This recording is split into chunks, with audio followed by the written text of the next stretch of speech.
நான் இன்றைக்கி செய்ய போகிறது திணை பாயாசம். திணை பாயாசம் வந்து நல்லா ஊற வச்சுட்டு நம்ம வந்து குக்கரில் வந்து வேக வச்சுட்டு அதுக்கப்புறம் தேங்காய் பால் ஆட் பண்ணி செய்ய போகிறோம். வாங்க எப்படி செய்கிறதுன்னு பார்க்கலாம். நான் இன்றைக்கி செய்ய போகிறது திணை பாயாசம். அதாவது திணை வந்து நான் வந்து இந்த டம்ளரில் வந்து 1.5 கப் எடுத்திருக்கேன். அதாவது என்னென்னா முழு டம்ளர், இன்னொன்று அரை கப் வந்து நான் வந்து பாசிப்பருப்பு எடுத்திருக்கேன். இப்போ திணை வந்து நான் வந்து 1 hour வந்து சோக் பண்ணி வச்சுருக்கேன். அதே மாதிரி பாசிப்பருப்பை நல்லா ட்ரை ரோஸ்ட் பண்ணிவிட்டு நான் இதுவும் வந்து 3/4 மணி நேரம் ஊற வச்சுருக்கேன். இதுக்கு வந்து தேவையான அளவு சுகர் வந்து அதே கப்பில் வந்து நம்ம 1.25 கப் வந்து சுகர் எடுத்துக்கலாம். வெல்லம் எடுத்துக்கலாம். வெல்லம் வந்து எடுத்திங்கன்னா 1.5 கப் எடுத்துக்கோங்க. முந்திரி வந்து ஒரு 15 முந்திரி எடுத்துருக்கேன். திராட்சை ஒரு 15 இருக்குது. ஏலக்காய் வந்து நான் பொடி பண்ணி வச்சுருக்கேன். அதாவது நீங்கள் ஏலக்காய் வந்து பொடி பண்ணணுன்னா 2 hours வந்து ஃப்ரீசரில் வச்சுருங்க. அப்படியே எடுத்து மிக்சியில் அடிச்சிங்கன்னா நல்லா பொடி ஆயிரும். அதாவது ஃப்ரீசர் இல்லாமல் வச்சிங்கன்னா உங்களுக்கு வந்து இந்த மாதிரி பொடியாகாது. லைட்டாக வந்து அந்த மேலே நார் மாதிரி இருக்கிறது அது வந்து வேண்டான்னா நீங்கள் எடுத்துகிட்டு பொடி பண்ணிக்கோங்க. இப்போ எப்படி செய்கிறதுன்னு பார்க்கலாம். இதுக்கு வந்து என்னென்னா நம்ம பால் ஊற்ற போகிறது இல்லை. இதுக்கு தேங்காய் பால்.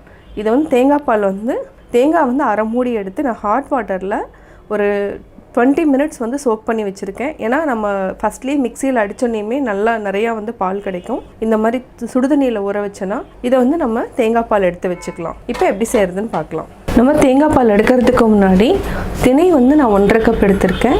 இதையும் நம்ம குக்கரில் போட்டுக்கலாம். இதை வந்து மினிமம் வந்து ஒரு 8 விசில் விட்டு எடுக்கணும். ஏன்னா அவ்வளோ குயிக்காக வேகாது. அது கூட நம்ம பாசிப்பருப்பு இதையும் போட்டுட்டு, அதாவது நம்ம தண்ணி ஊற்றுறத வந்து 1:8 மாதிரி ஊற்றணும். அதுக்கு அதாவது 1:8 எடுத்துகிட்டு நீங்கள் 2 டம்ளர் வந்து தண்ணி குறைவாக ஊற்றிக்கோங்க. அப்போ வந்து ஈஸியாக இருக்கும் உங்களுக்கு வேகிறதுக்கு.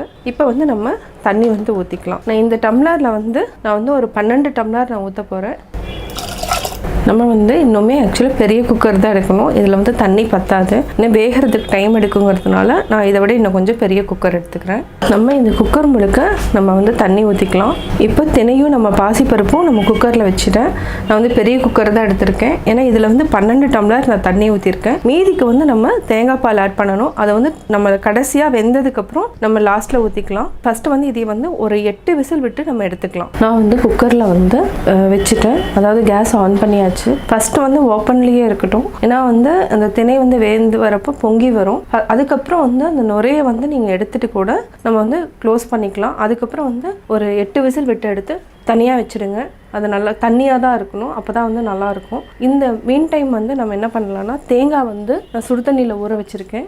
இதை வந்து நம்ம பாலாக எடுத்து தனியாக வச்சுக்கலாம். நம்ம திணையும் பாசிப்பருப்பும் குக்கரில் வச்சுருந்தோம். ஏன்னா 8 விசில் வரப்போ என்னென்னா தண்ணி வந்து நிறையா வந்து வெளியில் வந்துடும். நான் அதனால் ஒரே ஒரு விசில் தான் விட்டுருக்கேன். விட்டு எடுத்து வச்சுருக்கேன். இதுலேயே வந்து என்னென்னா தண்ணியாக தான் இருக்கும் உங்களுக்கு. அதாவது நல்லா வெந்திருக்கும் திணை. இதுவே போதும். இப்போ நம்ம வேறு கண்டெய்னரில் மாற்றிக்கலாம். பார்த்திங்கன்னா உங்களுக்கு தெரியும் திணை வந்து நல்லா வெந்துடுச்சு. இந்த பதம் இருந்தாவே போதும். ஏன்னா நம்ம குடிக்கிறப்ப வந்து அப்போ தான் நல்லா டேஸ்ட்டாக இருக்கும். ஒரு சிலருக்கு வந்து நரன்னு வேண்டான்னு சொன்னிங்கன்னா இதை வந்து லைட்டாக ட்ரை ரோஸ்ட் பண்ணிவிட்டு நம்ம வந்து குக்கரில் வந்து ஒரு விசில் விட்டு எடுத்துக்கலாம். இப்போ நம்ம வேறு பாத்திரத்தில் மாற்றிக்கலாம். இப்போ நான் வேறு பாத்திரத்தில் மாற்றிட்டேன். நம்ம இதை அப்படியே எடுத்து கொட்டிடலாம். இப்போ நம்ம தேங்காய் பாலையும் நம்ம ஆட் பண்ணிக்கலாம். நல்லா கொதிக்க விடுங்க. இதுக்கு வந்து பால் சேர்த்துக்கிறவங்களும் சேர்த்திக்கலாம். திணை பாசிப்பருப்பு நல்லா வெந்தாச்சு. நம்ம வந்து இதுக்கு ஏலக்காய் தூள் போட்டுக்கலாம். இது வந்து ஒரு 6 ஏலக்காய் அளவுக்கு போடுறேன் நான். அப்போ தான் நல்லா வாசமாக இருக்கும். இந்த அளவுக்கு இருந்தால் தான் அதாவது குடிக்கிறப்போ ரொம்ப நல்லாயிருக்கும். நெய்யில் வந்து முந்திரியும் திராட்சையும் நம்ம வறுத்து போட்டுக்கலாம். இது நல்லா ஒரு கொதி வரட்டும். அதுக்கப்புறம் நம்ம ஆஃப் பண்ணிக்கலாம். ஒரு 3 நிமிஷம் வந்து சூடாகட்டும். ஒரு சிலருக்கு தேங்காய் பால் வேண்டாம், டைம் இல்லை அப்படின்னிங்கன்னா நீங்கள் பாலே ஊற்றிக்கலாம். 1/2 லிட்டர் பால் வந்து இதுக்கு ஆட் பண்ணணும். அப்போ தான் வந்து நல்லா டேஸ்ட்டாக இருக்கும். அடுத்து நம்ம சர்க்கரை ஆட் பண்ணணும். இது நல்லா கொதிச்சதுக்கப்புறம் நம்ம சர்க்கரை ஆட் பண்ணிக்கலாம். இப்போ நல்லா கொதி வந்துடுச்சு. நம்ம வந்து ஆல்ரெடி எடுத்து வச்சுருக்கிற சுகரையும் போட்டு நல்லா மிக்ஸ் பண்ணிக்கலாம். சுகர் வந்து பத்தலைன்னா நம்ம இன்னொரு 1/2 டம்ளர் ஆட் பண்ணிக்கலாம். நல்லா மிக்ஸ் பண்ணி விடுங்க. இது ஒரு 2 நிமிஷம் நல்லா கொதிக்கட்டும். இதை வந்து கொஞ்சம் நல்லா கொதிக்க விட்டுருக்கேன். சர்க்கரை வந்து லைட்டாக பத்தாமல் இருக்குது. அதாவது நம்ம 2 டம்ளர் அரிசிக்கு நான் 1.25 போட்டேன். 1.25 பத்தாது. இதுக்கு வந்து என்னென்னா இன்னும் 1 டம்ளர் வந்து நம்ம ஆட் பண்ணிக்கலாம். இதையும் நல்லா போட்டு மிக்ஸ் பண்ணிக்கோங்க. இது கொஞ்சம் நேரம் ஆக கொஞ்சம் நல்லா திக்காகும். இதில் நான் வந்து 1 டம்ளர் வந்து தேங்காய் பால் வந்து நான் தனியாக எடுத்து வச்சுருக்கேன். இதையும் நம்ம லாஸ்ட்டில் வந்து மிக்ஸ் பண்ணிக்கலாம். அதாவது நீங்கள் கெட்டியாச்சுன்னா நீங்கள் மிக்ஸ் பண்ணிவிட்டு அதுக்கப்புறம் நம்ம சர்வ் பண்ணிக்கலாம். இப்போ வந்து முந்திரியை வந்து தாளித்து நம்ம கொட்டிடலாம். இப்போது கீ வந்து நான் ஒரு 3 டேபிள் ஸ்பூன் ஊற்றுறேன். அதாவது நான் வந்து கீ எடுத்துட்டேன். இப்போ நம்ம முந்திரியும் திராட்சையும் தாளிச்சிக்கலாம். ஏலக்காயும் நம்ம மிக்ஸ் பண்ணிட்டோம். இடையில நல்லா மிக்ஸ் பண்ணிக்கோங்க, ஏன்னா அடி பிடிக்காமல் இருக்கும். இப்போ நான் சிம்மில் வச்சுட்டேன். நான் ஆல்ரெடி வந்து ஒரு டம்ளர் எடுத்து வச்சுருந்தேன்.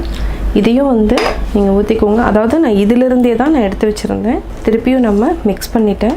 இதை வந்து தாராளமாக வந்து 20 பேர் குடிக்கிற மாதிரி சின்ன சின்ன விசேஷங்களுக்கு இந்த மாதிரி செஞ்சுட்டு எல்லாத்துக்குமே நான் கொடுத்துடுவேன். இப்போ முந்திரி போட்டுக்கலாம். நல்லா கொதிச்சிட்ருக்கு. முந்திரி மட்டும் நல்லா பொன்னிறமாக வறுத்துட்டேன். திராட்சையை வந்து ஆஃப் பண்ணிட்டு தான் போட்டிருக்கேன், அதுவே போதும். இப்போ பார்த்திங்கன்னா நல்லா வெடித்து வந்துடுச்சு.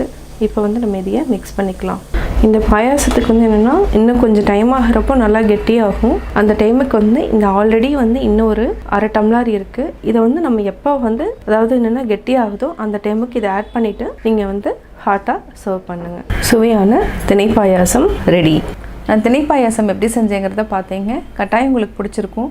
இதை வந்து கல்யாண நாள், பர்த்டே இந்த மாதிரி டைமில் வந்து நம்ம ஈஸியாக பண்ணிக்கலாம். நீங்களும் வீட்டில் ட்ரை பண்ணி பாருங்கள். உங்களுடைய கமெண்ட்ஸ் எனக்கு சொல்லுங்கள். பிடிச்சிருந்தா லைக் பண்ணுங்கள். மறக்காமல் எங்கள் சேனலை சப்ஸ்கிரைப் பண்ணுங்கள்.